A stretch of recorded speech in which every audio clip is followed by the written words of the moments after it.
Exit poll के नतीजों के बाद बीजेपी में हलचल तेज हो गई है। लगातार मुलाकातों का दौर चल रहा है। मोदी से मुलाकात से पहले राजनाथ सिंह और नितिन गडकरी ने मुलाकात की है सुषमा स्वराज से। सूत्रों के हवाले से खबर है कि सुषमा से मिलकर पार्टी के नेताओं ने उन्हें भरोसा दिया है कि किसी भी कीमत पर उन्हें दरकिनार नहीं किया जाएगा और सरकार बनने के बाद उनके कद का ख्याल रखा जाएगा। सूत्रों के हवाले से दूसरी बड़ी खबर यह है कि पार्टी के नेताओं ने सुषमा स्वराज से यह भी गुजारिश की है कि वो आडवाणी को 3 भूमिकाओं के बारे में जानकारी दें। खबर है कि आडवाणी के लिए 3 विकल्प सुझाए गए हैं। पहला विकल्प है सरकार की कमेटी के चेयरमैन, दूसरा लोकसभा के अध्यक्ष और तीसरा विकल्प है एनडीए के कन्वेनर का। अब देखना होगा कि किस विकल्प पर आडवाणी विचार करते हैं, किस विकल्प पर वो मानते हैं। ये सुषमा स्वराज को जिम्मा दिया गया है।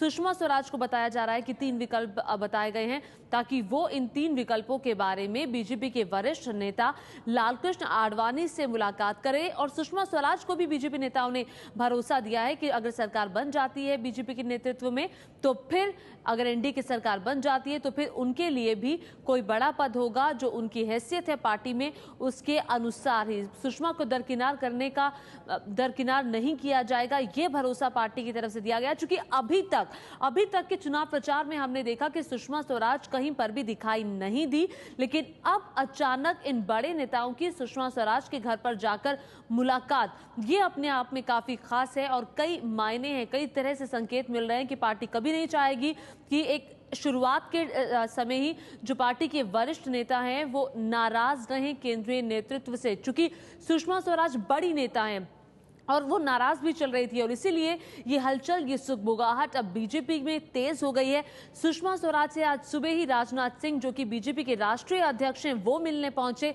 नितिन गडकरी उनसे मिलने पहुंचे, उन्हें मनाने की कोशिशें की जा रही है। चूंकि सुषमा स्वराज सभी जानते हैं कि वो नाराज हैं। सुषमा स्वराज पिछले दिनों ये भी कहती आई है कि पार्टी के जो फैसले हैं वो 3-4 नेता ही नहीं ले सकते। विकास भदौरिया जुड़ गए हमारे साथ। विकास, क्या चल रहा है इस वक्त बीजेपी में?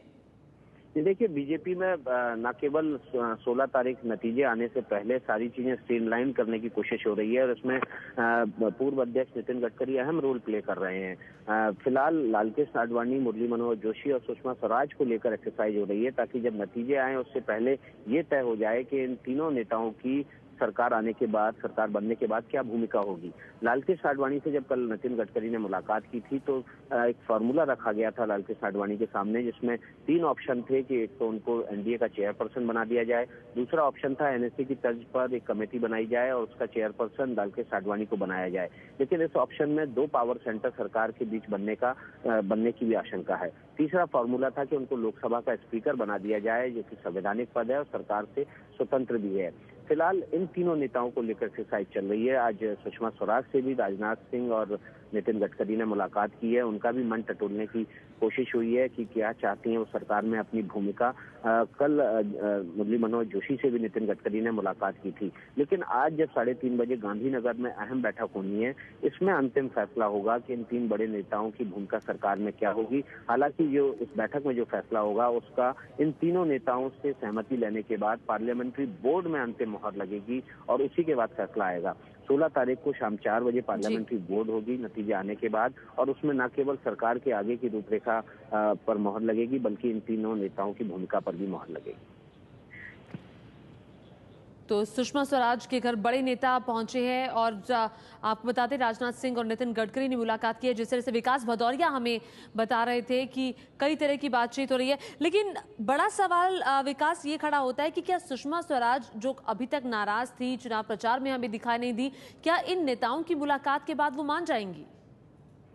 देखिए, बिल्कुल वही कोशिश हो रही है कि चीजों को 16 तारीख नतीजों से पहले ही स्ट्रीमलाइन कर दिया जाए और यही वजह है कि पहले नितिन गडकरी ने और उसके ठीक 20 मिनट बाद पार्टी अध्यक्ष राजनाथ सिंह ने उनसे मुलाकात की, उनका मन टटोलने की कोशिश की और उनको आश्वासन दिया गया कि पिछली सरकार में अटल बिहारी वाजपेयी की सरकार में जो उनका स्टेचर था, जो उनका कद था, उसके अनुरूप ही उनको सरकार में हिस्सेदारी दी जाएगी। जाहिर सी बात है कि सुषमा स्वराज अपने आप को अलग थलग महसूस कर रही होंगी क्योंकि जो आज अहम बैठक गांधीनगर में हो रही है उसका हिस्सा नहीं है सुषमा स्वराज। आमतौर पर इस तरह की जो अहम बैठकें होती थी 2014 से पहले, उस हर अहम बैठक में सुषमा स्वराज उसका हिस्सा होती थी।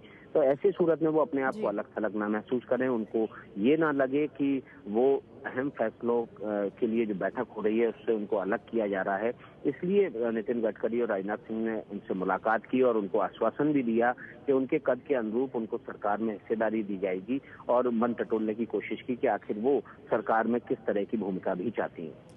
जी, और सुषमा स्वराज की नाराजगी की शुरुआत उस वक्त हुई थी जब नरेंद्र मोदी का कद पार्टी में बढ़ा था, उन्हें पीएम उम्मीदवार घोषित किया गया था। उससे पहले सुषमा कई बार सुषमा की तरफ से, चूंकि बताया जाता है कि नरेंद्र मोदी के साथ उनके जो रिश्ते हैं वो इतने अच्छे नहीं हैं, कहीं ना कहीं खटास जरूर है। तो ये उस वक्त की शुरुआत है और सुषमा स्वराज को चुनाव प्रचार के दौरान भी दरकिनार किया गया, वो बड़े मंचों पर दिखाई नहीं दी। लेकिन मुलाकातों का दौर जारी है।